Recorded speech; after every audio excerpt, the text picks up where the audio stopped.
Bienvenue sur notre chaîne. N'oubliez pas de vous abonner pour ne pas manquer les nouvelles vidéos. Bon visionnage. Dans un charmant quartier de banlieue, la famille Parker était connue pour ses liens étroits et ses réunions joyeuses. Ils passaient souvent leurs soirées à partager des histoires, des rires et de délicieux plats faits maison. Ce soir-là ne faisait pas exception, l'atmosphère était emplie de chaleur et de camaraderie tandis qu'ils appréciaient leur dîner ensemble. Alors que la soirée, pleine de conversations légères et de joie, touchait à sa fin, la sonnette retentit de façon inattendue. Laurie, la pétillante fillette de 12 ans, bondit de sa chaise, bousculant son père et son frère vers la porte. Elle revint vite dans la salle à manger, l'air perplexe. « Il y a un policier, papa. Il veut te parler, annonça-t-elle. Frank ressentit une bouffée d'angoisse, mais conserva son calme pour le bien de ses enfants. Il s'avança vers la porte et se retrouva face à un officier de la police d'État de Géorgie. « Êtes-vous Frank Parker » demanda l'agent. « Oui, c'est moi » répondit Frank. « Êtes-vous l'époux de Meredith Parker » À son hochement de tête, le policier jeta un coup d'œil aux enfants et demanda. « Pourrions-nous parler en privé, monsieur Parker » Frank sentit sa gorge se nouer et s'éclaircit avant de parler. « Bobby, Laurie, allez dans vos chambres. J'ai besoin de parler à l'agent seul. » Les enfants commencèrent à protester, mais quand leur père lâcha un « maintenant » sec, ils obéirent sans plus tarder. Ils n'étaient pas habitués à ce ton. Une fois qu'ils furent partis, l'officier se tourna vers Frank. « Monsieur Parker, j'ai une mauvaise nouvelle. L'avion de votre femme est porté disparu et l'on suppose qu'il a été abattu. Il a disparu des radars ce soir, à mi-chemin entre l'aéroport international de Miami et Nassau. Un navire de la garde côtière est à la recherche de survivants. » La situation était claire. Meredith, vice-présidente des ventes régionales pour une grande multinationale, voyageait avec le directeur financier de la région vers le siège caribéen de l'entreprise. Pilote chevronnée, elle effectuait le vol de 180 km jusqu'à Nassau, qui aurait dû être une simple routine. Frank ne s'était pas inquiété lorsqu'elle l'avait appelé pour l'informer de ses projets. À présent, il était bouleversé, confronté à son pire cauchemar, l'avion de sa femme s'était écrasé dans les eaux infestées de requins des Caraïbes. L'agent donna quelques détails supplémentaires, qui n'eurent rien de rassurant, et promit que la garde côtière appellerait le matin suivant, ou plutôt, dès qu'il y aurait des nouvelles. Aussitôt que l'agent partit, Bobby et Laurie accoururent vers Frank, la peur gravée sur leur visage, posant des questions auxquelles ils ne pouvaient pas répondre. Ils avaient écouté aux portes. Ils se regroupèrent tous les trois pour se consoler mutuellement. Laurie se mit à pleurer, et les yeux de Bobby devinrent rouges. Frank tenta de garder son sang-froid pour ses enfants, mais à l'intérieur, il bouillonnait de rage et d'impuissance. Impossible de se concentrer sur la vaisselle ou les devoirs, ils restèrent soudés toute la soirée. Bien qu'il fût dépassé l'heure du coucher, ils attendirent un appel qui ne vint jamais. Finalement, épuisés et terrifiés, tous trois s'endormirent dans le lit de Frank, comme ils le faisaient quand les enfants étaient plus jeunes. Le lendemain matin, alors qu'ils essayaient de prendre leur petit déjeuner, un représentant de la garde côtière appela. Le peu d'espoir qu'ils avaient encore fut balayé, aucune nouvelle découverte. Frank téléphona au directeur de l'école des enfants pour justifier leur absence, puis trouva Bobby et Laurie en train de regarder la couverture de CNN sur l'avion disparu, sans savoir s'ils devaient les laisser faire. Le téléphone sonna à nouveau, déclenchant une cascade d'appels. Les parents de Meredith et les siens en premier, tous tentaient de se montrer optimistes malgré leur inquiétude. Frank promit de les tenir au courant. Puis, ce furent les amis et collègues de Meredith, tous désireux d'apporter leur aide, mais sans savoir comment. Les conversations étaient brèves et maladroites. Les appels des médias furent les plus durs, pris au dépourvu, Frank parla plus longtemps qu'il ne le souhaitait à un journaliste de l'Atlanta Journal-Constitution. Comprenant la situation, il se mit à filtrer les appels, ne répondant plus qu'à ceux de ses proches. Bientôt, les voisins et amis commencèrent à arriver avec des condoléances et des plats cuisinés. Au début, Frank apprécia ses repas, lui qui n'avait guère l'énergie de cuisiner, mais très vite, ils en eurent plus qu'ils ne pouvaient manger. Chaque plat, geste traditionnel de solidarité dans le Sud, devenait un rappel douloureux de la perte probable de sa femme. Les jours suivants furent affreux. Les Parker se replièrent presque en otages dans leur propre maison, évitant les gens et se raccrochant à un mince espoir de nouvelles de la garde côtière. Frank appelait chaque jour le bureau de Miami, mais les réponses étaient toujours négatives.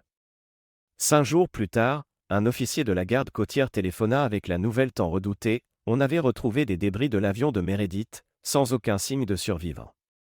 Je suis navré, monsieur, conclut l'officier. Mais nous devons interrompre les recherches et opérations de sauvetage. Frank aurait voulu se terrer pour faire son deuil, mais il n'avait pas ce luxe. Une longue liste de responsabilités l'attendait, annoncer la triste nouvelle à Bobby et Laurie et les réconforter, appeler la famille et les amis, organiser une cérémonie commémorative et rédiger une notice nécrologique. À la fin, Frank était épuisé.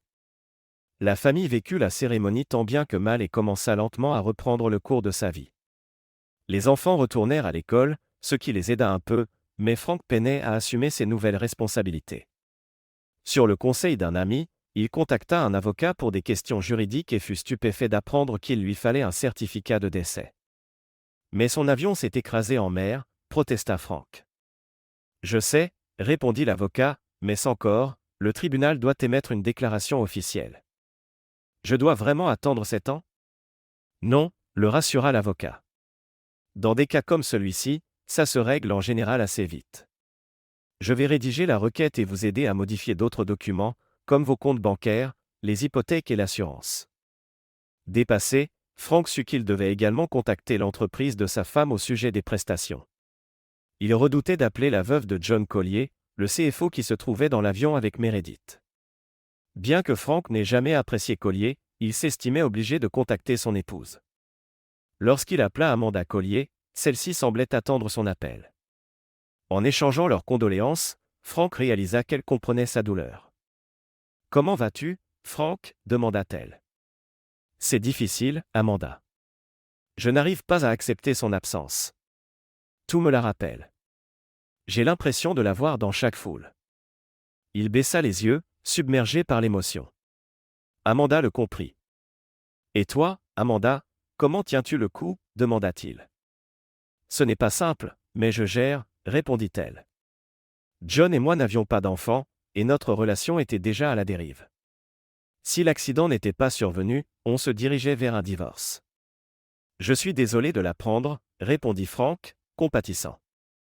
Par moments, je suis soulagé de ne plus avoir à gérer ces histoires, et tout de suite après, je culpabilise de ne pas être plus peiné.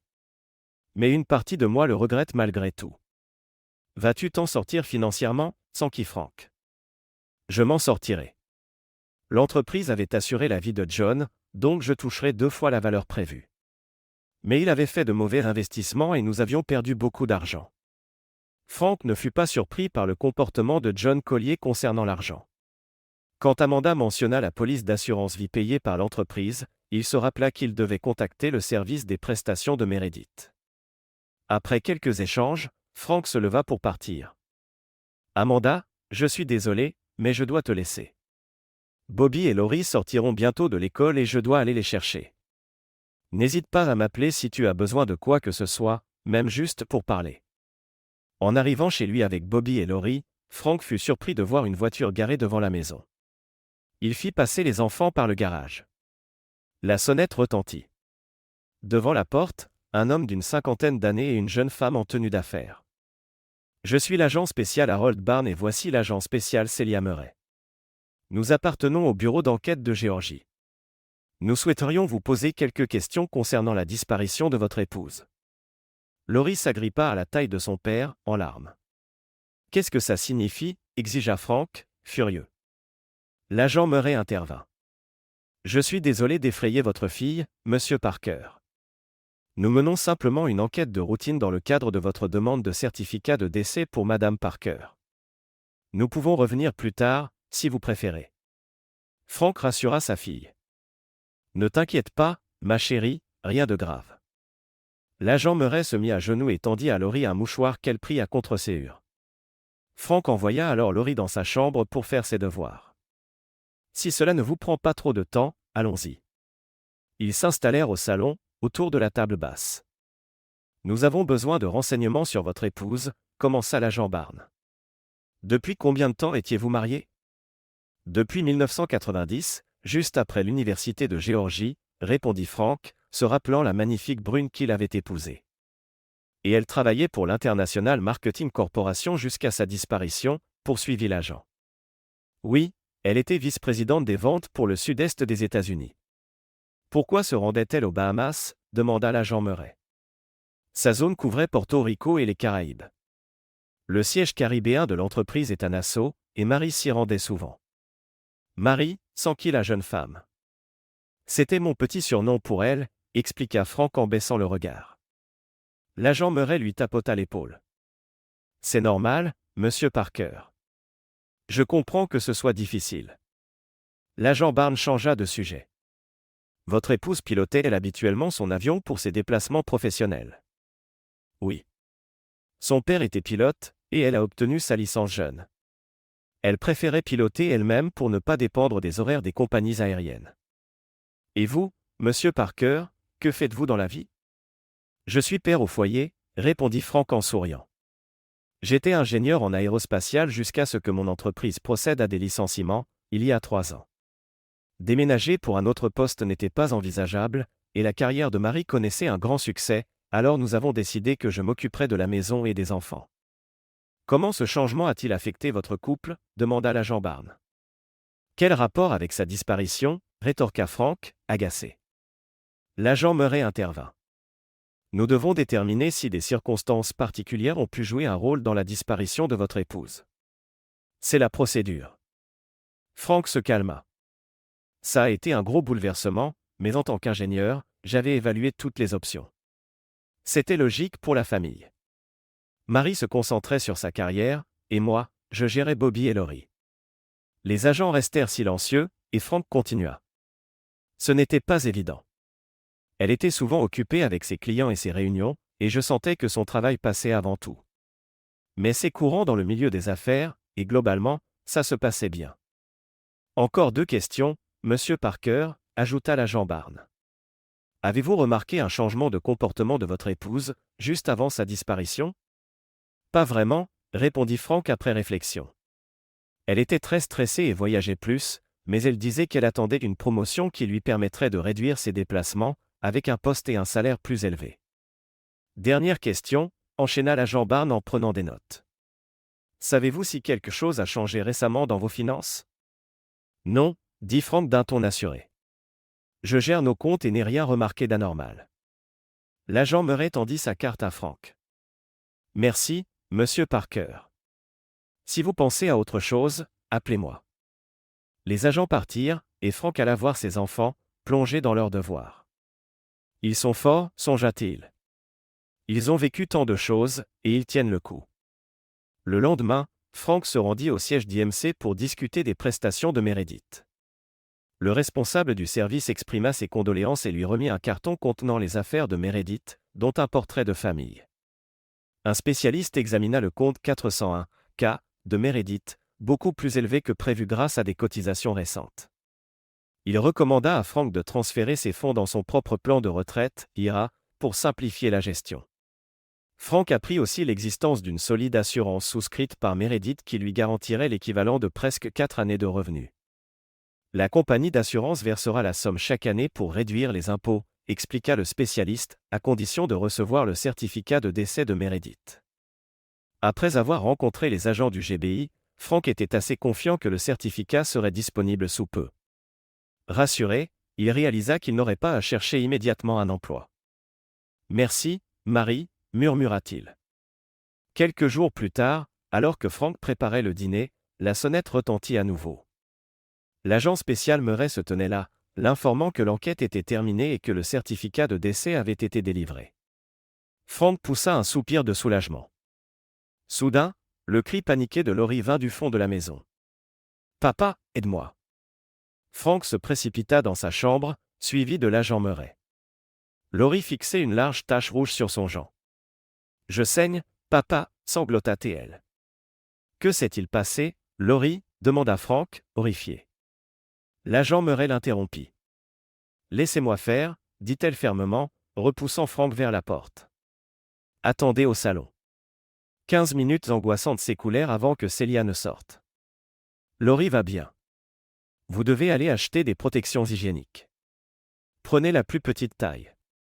Mais, et Bobby, bafouilla Frank. Je m'occupe de Laurie et j'expliquerai à Bobby. Allez vite au magasin et revenez vite, insista-t-elle. En chemin, Frank réalisa que Laurie avait ses premières règles. Il s'en voulut terriblement de ne pas lui avoir parlé plus tôt de la puberté. « Oh Marie, tu me manques tellement », pensa-t-il. De retour chez lui, Célia le rejoignit à la porte et prit le paquet. « Tu as bien fait, papa », dit-elle avec un sourire. Elle retourna dans la chambre de Laurie. Au bout d'une demi-heure, elle sortit, tenant Laurie par la main. Frank se mit à genoux et serra sa fille dans ses bras. « Oh ma chérie, je suis désolé de ne pas t'avoir préparé à ça. »« Ce n'est rien, papa, » dit Laurie. « J'ai juste eu peur. Célia m'a tout expliqué, et maintenant je sais quoi faire. » Elle tenait encore la main de Célia, et Frank constata que sa fille venait de se faire une nouvelle amie. Il se tourna vers Célia. « Merci. Heureusement que tu étais là. Je ne suis pas très à l'aise avec ce genre de situation. » Célia sourit, mais Bobby intervint. « Ça veut dire qu'on ne va pas dîner ? J'ai trop faim. » Laurie poussa un cri de protestation, mais Frank la retint. « Bobby, si tu parles encore à ta sœur de cette façon, tu iras te coucher le ventre vide.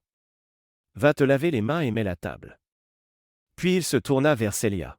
« S'il te plaît, reste dîner avec nous. » Célia hésita, mais Laurie la tira par le bras. « S'il te plaît, Célia, reste. » Célia sourit et accepta. Pendant le repas, les enfants la bombardèrent de questions sur son métier d'agent de la loi. Frank observa la scène, amusé et soulagé de voir ses enfants sortir de leur tristesse. Après le dîner, Frank proposa un café à Célia. « Tu sembles à l'aise avec les enfants. Tu travailles souvent avec eux ? » demanda-t-il.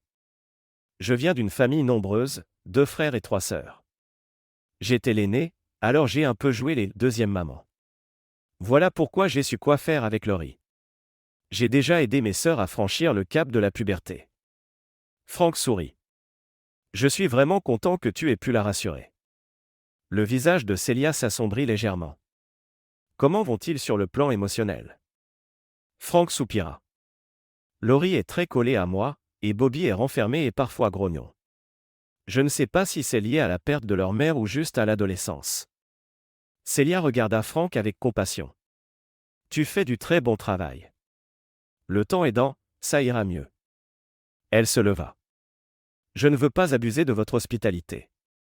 Je vais dire au revoir à Laurie et Bobby. » Elle étreignit Laurie, qui la raccompagna en lui tenant la main. Elle s'est vraiment fait une nouvelle amie, pensa Frank. Quelques jours plus tard, un colis adressé à Laurie arriva, un éléphant rose en peluche et un mot de Célia. Frank s'étonna du choix de l'éléphant, mais remarqua que Laurie l'installa à une place de choix sur son lit. Elle reste une petite fille, malgré tout, se dit-il. Il appela Célia pour la remercier. Cette dernière fut ravie, et ils échangèrent quelques mots. Célia lui demanda de la tenir au courant si la famille avait besoin de quoi que ce soit.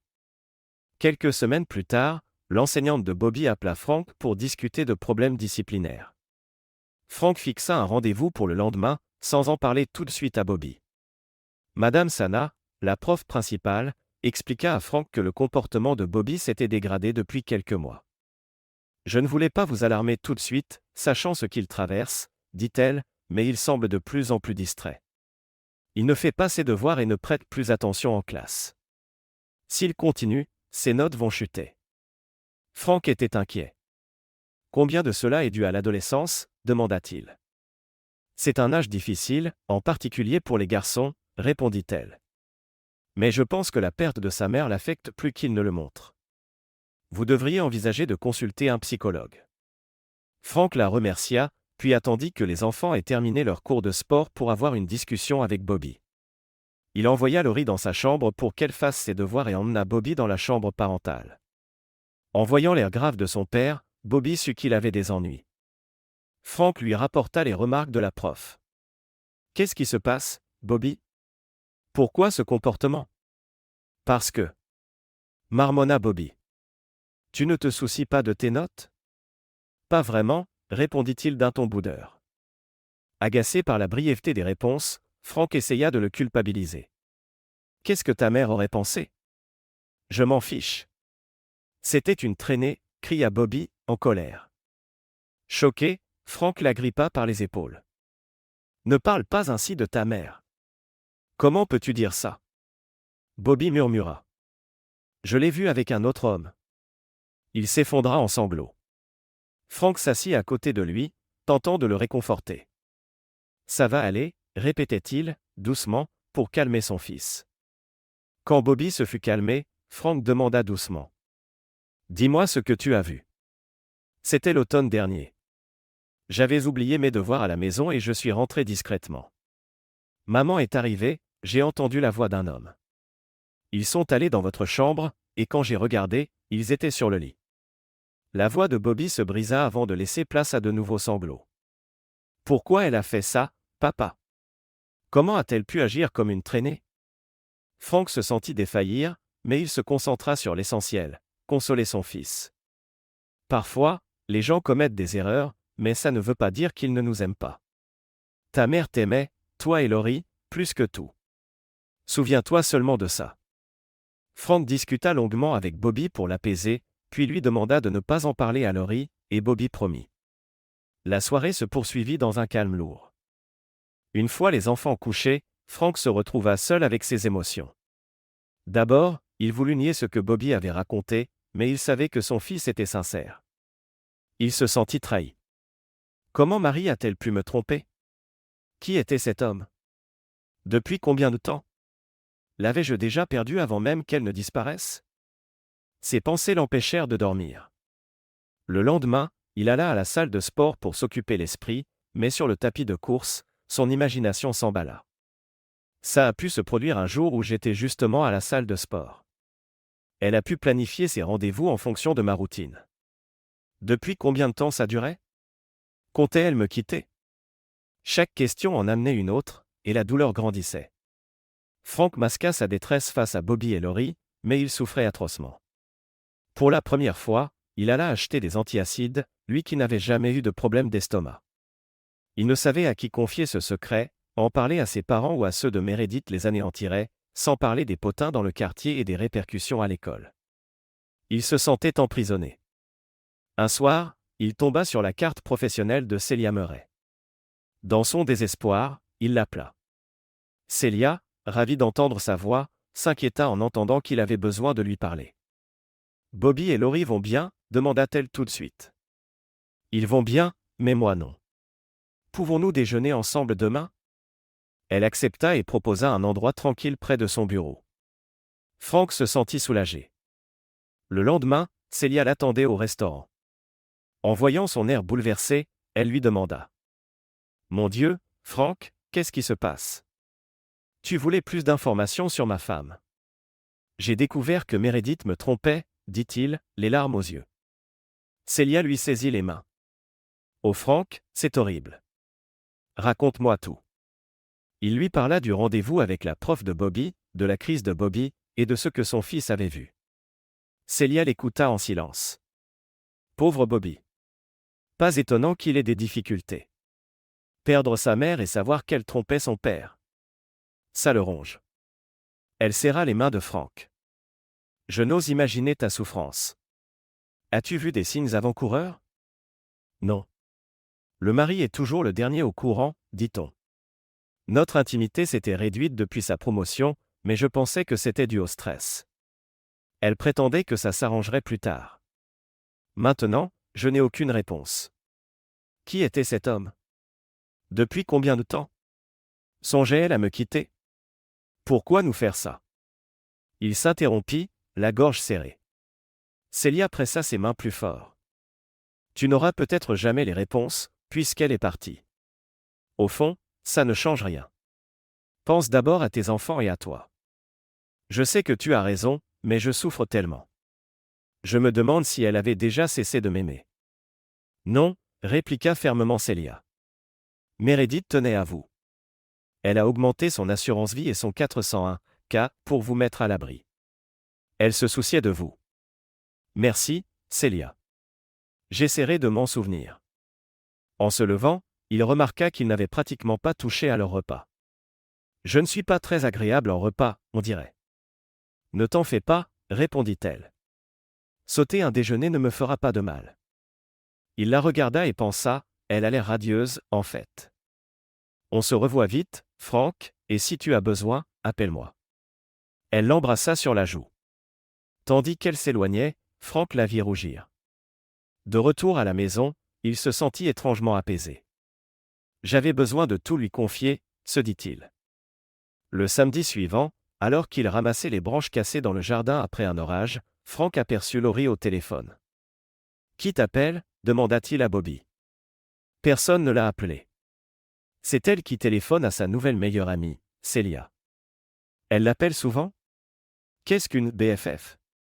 Oh, papa, soupira Bobby. BFF, ça veut dire Best Friend Forever, meilleur ami pour toujours. Laurie, entendant cela, lança. Papa, est-ce qu'on peut inviter Célia à dîner ? Laisse-moi lui parler, dit Franck en prenant le téléphone. Salut Célia, on se demandait si tu voulais dîner avec nous ce soir. Elle accepta aussitôt. Parfait. Rendez-vous vers 18h ? Franck raccrocha puis se tourna vers Laurie. Elle vient. Allez, on range un peu la maison, qu'elle ne pense pas qu'on vit dans un dépotoir. Oh, papa, fais chier. Protesta Bobby en soupirant, tout en commençant le nettoyage. Franck décida de cuisiner quelque chose de spécial, du poisson, et se rendit au supermarché. Il choisit un beau morceau de saumon, un dessert, une bouteille de vin et un bouquet de fleurs. Je fais les choses en grand, songea-t-il. Célia arriva à l'heure. Laurie l'accueillit d'un air joyeux, et même Bobby engagea la conversation. Franck se sentit un peu maladroit, mais Célia ne sembla rien remarquer. Elle discuta avec Laurie et visita sa chambre pendant que Franck finissait le dîner. Le repas fut un succès et Célia plaisanta. Un homme qui cuisine.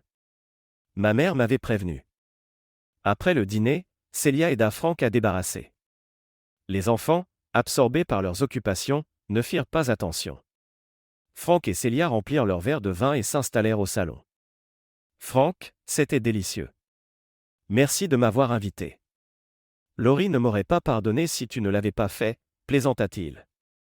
Célia sourit. C'est une fille merveilleuse, et tu t'en sors très bien. Puis son ton se fit plus sérieux. Franck, j'ai des informations confidentielles. Tu sais que le GBI a mené une enquête de routine avant l'émission du certificat de décès de ta femme. Nous n'avons rien trouvé d'anormal, mais concernant John Collier, c'est différent. Il était en difficulté financière à cause de mauvais investissements. Franck se souvint de ce que lui avait dit Amanda Collier. Oui, Amanda l'a confirmé. La sécurité d'IMC a découvert des irrégularités importantes dans la comptabilité de la région Sud-Est, dirigée par John Collier. Ils ont mis au jour un système de facturation frauduleux, qui aurait pu détourner des millions de dollars de l'entreprise. Et il semble que John Collier l'ait autorisé. Pauvre Amanda, commenta Franck. Elle ne méritait pas ça. Puis, de nouvelles pensées l'assaillirent. Collier aurait-il provoqué l'accident pour couvrir ses traces ? Meredith avait-elle découvert quelque chose ? Et si Collier était encore en vie, caché quelque part ? Franck, tu vas trop loin, le tempéra Célia. Le scénario le plus probable reste le crash. Nous allons étudier toutes les possibilités, mais ne saute pas aux conclusions. Tu crois que Meredith était impliquée ? Demanda-t-il. C'est peu probable. D'après nos vérifications, elle ne montrait aucun signe de fuite organisée. Contrairement à Collier, dont le mariage était en ruine et les finances dans un état désastreux, tout était normal dans sa vie financière. Il n'y a rien qui indique qu'elle ait voulu disparaître. La seule certitude, c'est que l'avion s'est écrasé. Je comprends. Franck soupira. Je te promets de ne rien dire. C'est primordial, insista Célia. Toute fuite pourrait compromettre l'enquête et me mettre en difficulté. Je te le promets, Célia.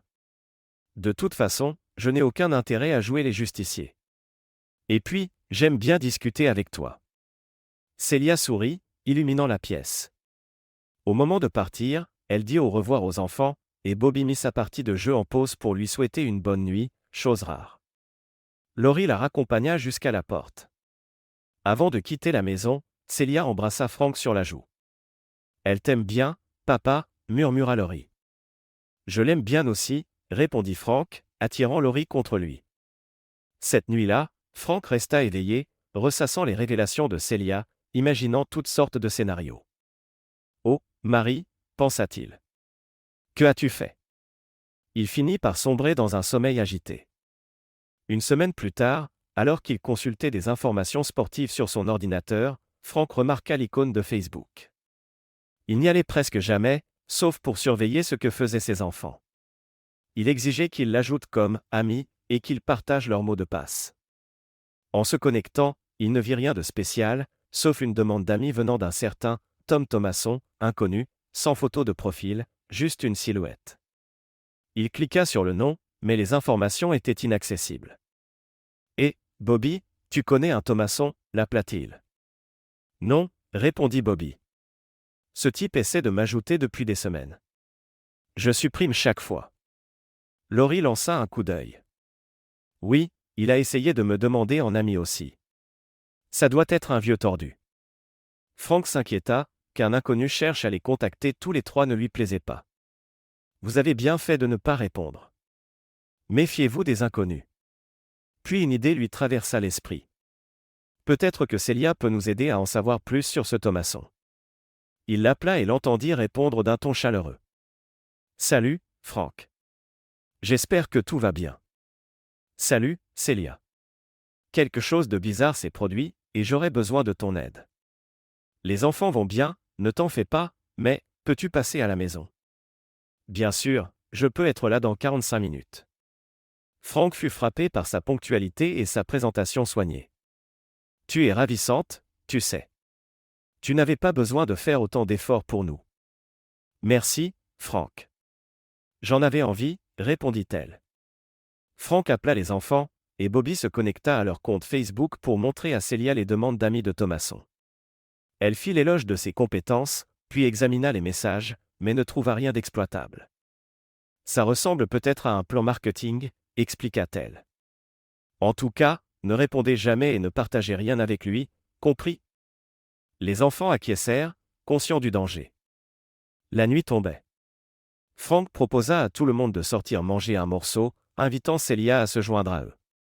Les enfants acceptèrent avec enthousiasme, et elle aussi. Au restaurant, Célia discuta longuement avec eux. Franck remarqua qu'elle en savait probablement plus sur leur vie que Meredith elle-même. Sur le chemin du retour, la conversation resta animée, et ils rentrèrent ensemble. Les enfants demandèrent à Célia de regarder la télévision avec eux, mais elle déclina. « Je dois parler à ton papa », dit-elle en entraînant Franck au salon. Son expression se fit grave. « Je ne pense pas que ces requêtes Facebook soient simplement un stratagème marketing. Le bureau reçoit beaucoup de signalements de vol d'identité, mais il ne cible pas souvent des enfants. Quelqu'un pourrait chercher à obtenir vos informations. » Franck en eut des frissons. « Mais qui? Et pourquoi? Je n'en sais rien. Ça ne colle pas vraiment aux fraudes habituelles. Que faire? Dois-je supprimer leur compte? Les bannir d'Internet? » Célia réfléchit. S'ils restent prudents, qu'ils ignorent les inconnus et ne cliquent sur aucun lien suspect, ça devrait aller. J'ai un ami dans le gouvernement fédéral qui pourrait retracer ce Tom Thomasson. Ça ne nous dira peut-être pas qui il est, mais au moins où il se trouve. Je l'appellerai lundi et je te dirai ce qu'il en est. Merci, Célia. Tu n'imagines pas à quel point cela me rassure. Je suis contente de pouvoir t'aider, Franck. Malgré ces paroles, Franck n'était pas vraiment rassuré. Il avait l'impression que lui et ses enfants étaient perpétuellement attaqués, d'abord la disparition tragique de Meredith, puis la révélation de l'infidélité de sa femme par Bobby, ensuite l'idée que Meredith pouvait être mêlée à des malversations financières, et maintenant un inconnu qui cherchait à s'approcher de ses enfants sur Internet. Franck sentit naître en lui une colère déterminée. Nous sommes assiégés de tous côtés. Il est temps de passer à l'action. Son premier objectif était de repérer l'ennemi dans le comté de Palm Beach et de le confronter, mais comment? Une recherche sur Internet lui apprit que Palm Beach comptait 1,3 million d'habitants, comme chercher une aiguille dans une botte de foin. De plus, Tom Thomasson pouvait être un nom d'emprunt. Cependant, l'esprit méthodique de Franck s'obstina. Si je ne peux pas le trouver, peut-être puis-je le faire venir à moi. Il savait que ce plan était risqué et avait peu de chances de succès, mais c'était mieux que de ne rien tenter. Pour mettre son projet à exécution, il devait d'abord éloigner Bobby et Laurie. Les vacances d'été approchaient, et il eut l'idée de les envoyer chez leurs grands-parents. « Papa, maman, est-ce que Bobby et Laurie pourraient venir passer une semaine chez vous? Je dois voyager pendant ce temps, et votre aide me serait précieuse. Les grands-parents acceptèrent avec joie. Une fois les détails réglés, Frank réserva un vol pour Palm Beach. Pour la première fois, je ne serai pas avec eux depuis la mort de Meredith, se dit Frank en voyant la nervosité de ses enfants. Mais il réussit à les convaincre du bien fondé de ce voyage chez leurs grands-parents. Une semaine avant le départ, il fut assailli de doutes. Fais-je le bon choix? Mais l'idée de rester inactif lui semblait pire. Ses tourments furent brièvement interrompus par un coup de fil de Celia, qui cherchait à prendre de leurs nouvelles. Après un moment, la voix de Celia se fit plus timide, presque hésitante. Je me demandais si tu voudrais qu'on se voie la semaine prochaine. Ça fait un moment que je n'ai pas vu les enfants. J'adorerais, Celia, mais je dois justement emmener les enfants chez leurs grands-parents. On sera absent toute la semaine. Oh, je vois. J'espère que tu vas bien, alors. Ce sera pour une autre fois. Avec plaisir, Celia, assura-t-il, sincèrement. Frank se sentit coupable de ne pas lui dire la vérité, il savait ce qu'elle dirait s'il lui parlait de son projet. Après avoir conduit les enfants chez leurs grands-parents, Frank rentra vite à la maison et s'installa devant l'ordinateur familial. C'était précisément pour éviter tout risque qu'il avait préféré des grands-parents sans ordinateur. Il se connecta au compte Facebook de Laurie et, comme prévu, vit apparaître une nouvelle demande d'amis de Tom Thomasson. Cette fois, il l'accepta immédiatement et reçut aussitôt la confirmation, Laurie était désormais amie avec cet inconnu. Si ça ne mène à rien, je le supprimerai plus tard, pensa Frank. Vint alors la partie la plus délicate, se faire passer pour une fille de 12 ans. Il relut les anciens messages de Laurie pour imiter son style. Je ne tromperai pas ses vrais amis, mais j'espère tromper ce Thomasson. Il rédigea d'abord un court message banal, parlant de la visite à la campagne chez ses grands-parents. Juste de quoi donner l'impression d'une vraie conversation d'ado. Le lendemain, il mit son plan en marche. OMG, je pars en Floride. Ma BFF Célia m'a invité à venir avec elle et papa a dit oui. Je prends l'avion demain, trop hâte. Frank décida d'appeler Célia par son prénom, sûr que ni les amis de Laurie ni ce mystérieux Thomasson ne sauraient qui elle était. J'espère qu'elle ne m'en voudra pas, pensa-t-il. Pêchant ainsi à la ligne, il espérait appâter la cible. Le lendemain, il posta depuis le compte de Laurie. Je n'arrive pas à croire que je suis à Palm Beach. C'est génial. Et plus tard. J'ai passé la journée à la plage, je vais être bronzé. Demain, retour à la plage, et après-demain, Célia m'emmène faire du shopping sur Worth Avenue. On déjeunera chez Tabou, trop stylé. Aussitôt qu'il eut posté ses messages, Frank se rendit à l'aéroport Hartsfield-Jackson d'Atlanta et s'installa à bord d'un vol de 2 heures pour Palm Beach. Il se souvint être passé par là une seule fois, pendant son voyage de noces avec Marie, alors qu'il longeait la côte de Miami Beach en voiture. Après l'atterrissage, Frank loua une voiture et se rendit dans un petit motel de West Palm Beach qu'il avait réservé. Il y avait un fast-food en face, où il acheta un sandwich et un soda, qu'il mangea dans sa chambre en étudiant la carte de la ville sur son ordinateur portable. Le lendemain matin, il vérifia le compte Facebook de Laurie. Aucune réaction de Thomasson, seulement des messages habituels de camarades envieux. Il n'était pas vraiment surpris, le soi-disant « poisson » pouvait très bien ne jamais mordre. Néanmoins, vers 10 heures, Frank prit sa voiture, franchit le Royal Park Bridge, tourna au sud, puis de nouveau à l'est pour arriver sur Worth Avenue. Il voulait arriver tôt, se garant près du restaurant mentionné dans son poste. Il tourna dans les rues alentours, craignant qu'aucune place ne se libère. Soudain, une voiture quitta une place juste devant lui. Il s'y gara, introduisit quelques pièces dans le parc-mètre et partit à pied. Devant le restaurant, il remarqua un banc ombragé, où il s'assit, casquette enfoncée sur la tête et lunettes de soleil, un journal local à la main pour faire semblant de lire tout en surveillant les passants.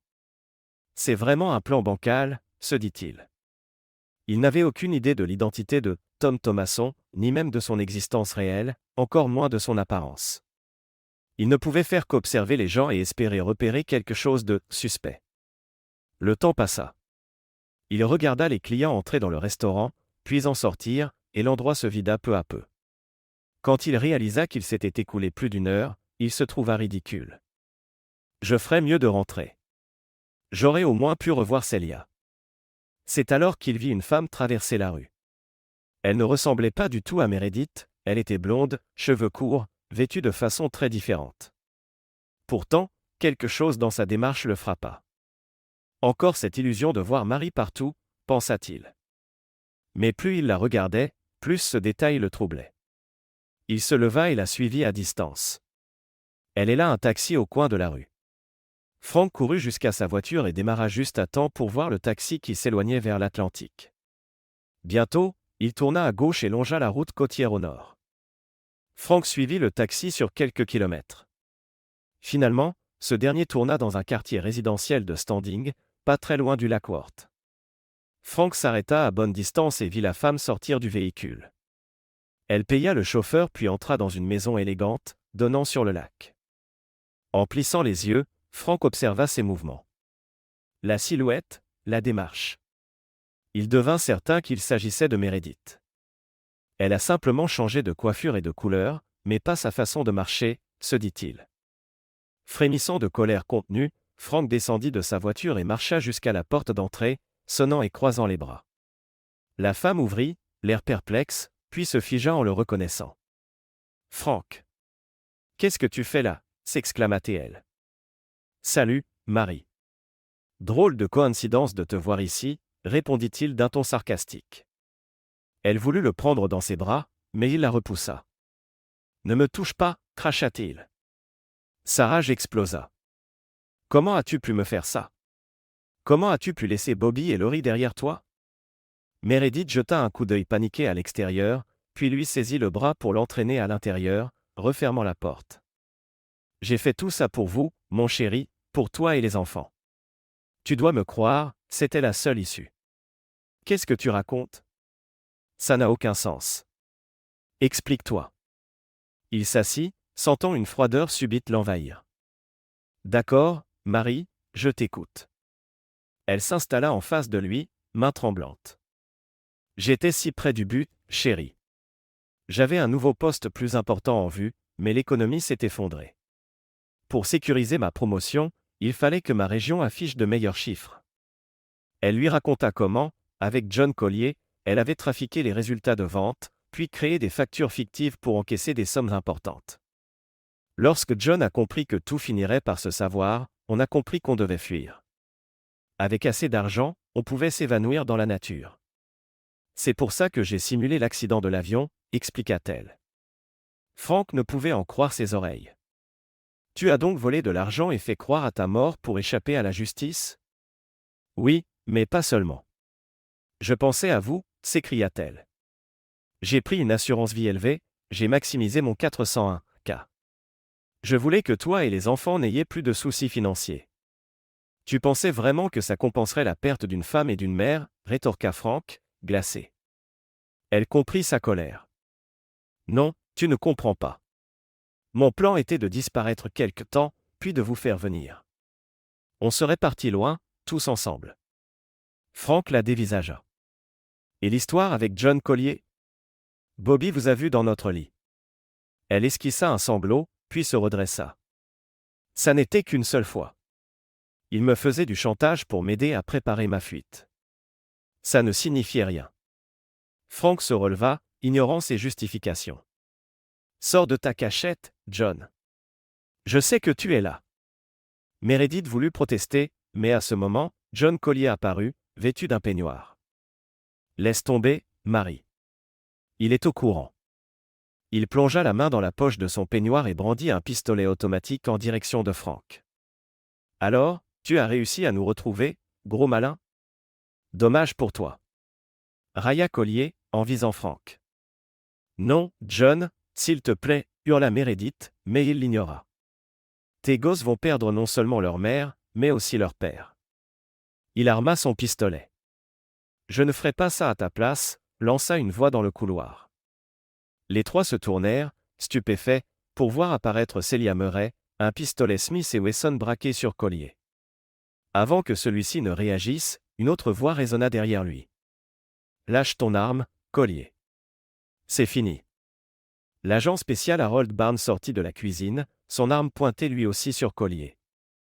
Pris en étau, John Collier, furieux, laissa retomber son pistolet à terre et leva les mains. Meredith cria, effondré. Barnes le garda en joue tandis que Celia saisissait le bras de Collier, le tordait dans son dos et lui passait les menottes. Elle s'occupa ensuite de Meredith, les immobilisant tous deux, visage au sol. Barnes appela la police de Palm Beach, puis le FBI. Rapidement, la maison se remplit d'agents en uniforme ou en civil. Frank, stupéfait, regardait la scène sans bouger. On emmena Collier et Meredith, leurs mains entravées. Collier marmonnait, Meredith pleurait, aucun des deux ne jeta un regard à Frank. Celia serra Barnes dans ses bras et l'embrassa sur la joue. « Merci d'être venu, partenaire. Je te dois une fière chandelle. » Barnes sourit. « Tu ne me dois rien. Résoudre ce dossier fera du bien à tout le monde, et à nos carrières aussi. » Une fois Barnes parti, Celia s'avança vers Frank. À sa surprise, elle l'enlaça, se mit à pleurer et lui dit « Espèce de grand idiot. Ne refais jamais ça. Tu aurais pu te faire tuer. » Frank la serra fort contre lui, attendit que ses sanglots se calment, puis la regarda dans les yeux. « Comment as-tu su où me trouver ?» Elle esquissa un sourire. « Laurie m'a appelé pour bavarder. Quand elle m'a dit que tu n'étais pas chez les grands-parents, j'ai compris que tu préparais un sale coup. J'ai vérifié ses posts Facebook. J'ai deviné que tu étais à Palm Beach. J'ai contacté la compagnie aérienne, et on a su que tu avais réservé un vol. J'ai convaincu Harold de m'accompagner, et on t'a suivi depuis ce matin. On t'a presque perdu quand tu as pris la route derrière ce taxi, mais Harold a deviné ta direction. » Elle secoua la tête. « On est arrivé juste à temps. » Frank la serra contre lui. « Tu es vraiment notre ange gardien. » Puis il l'embrassa. 2 ans plus tard, Frank referma le col de son manteau. L'humidité était forte, comme souvent, et le vent de la baie de Puget était froid et humide. « Mais c'est bon d'être ici, » se dit-il. Les 2 dernières années avaient été éprouvantes. Découvrir que Meredith était en ville avait traumatisé, mais les conséquences pour Bobby et Laurie furent encore plus dures. Le procès de leur mère, sa condamnation pour de multiples délits, et tout le tapage médiatique autour de son arrestation et de son jugement. Frank craignait que ses enfants ne s'en remettent pas. Quant au divorce, il ne fut qu'une formalité, car légalement, Meredith n'était plus morte, mais désormais condamnée à 12 ans de prison à Arundel State Prison. L'International Marketing Corporation exigea que Frank restitue non seulement la police d'assurance de Meredith, mais aussi la majeure partie de son 401K, car ce plan avait été gonflé par des bonus frauduleux. Frank, même s'il aurait pu en garder une partie en tant que conjoint, innocent, refusa tout net, il ne voulait rien qui vienne de l'argent volé par son ex-femme. Il dut d'urgence chercher du travail pour subvenir aux besoins de sa famille, car leurs économies fondaient. Une grosse entreprise aérospatiale lui fit une offre inespérée, assortie d'une mutation à l'autre bout du pays. Frank avait du mal à quitter l'État où il avait grandi, mais il souhaitait aussi fuir les souvenirs de Meredith et les questions incessantes des voisins et des connaissances. « Un nouveau départ », murmura-t-il. Heureusement, il parvint à vendre la maison d'Atlanta et à en racheter une plus modeste à Seattle. Meredith avait toujours voulu une grande demeure, mais Frank se satisfaisait d'un espace plus chaleureux et plus adapté à leur nouvelle vie. Les enfants semblaient aimer leur nouvelle école et se faire des amis. Frank entra du balcon et chercha ses clés de voiture. Les ayant enfin trouvées, il passa la tête dans la cuisine pour appeler sa femme. « Allez, Ange, il est temps d'aller chercher les enfants. » Celia lui sourit, radieuse. « J'arrive, mon cœur. » Et ils partirent ensemble, main dans la main, pour accueillir Bobby et Laurie à la sortie de l'école. Merci de regarder et n'oubliez pas de vous abonner pour ne pas manquer les nouvelles histoires.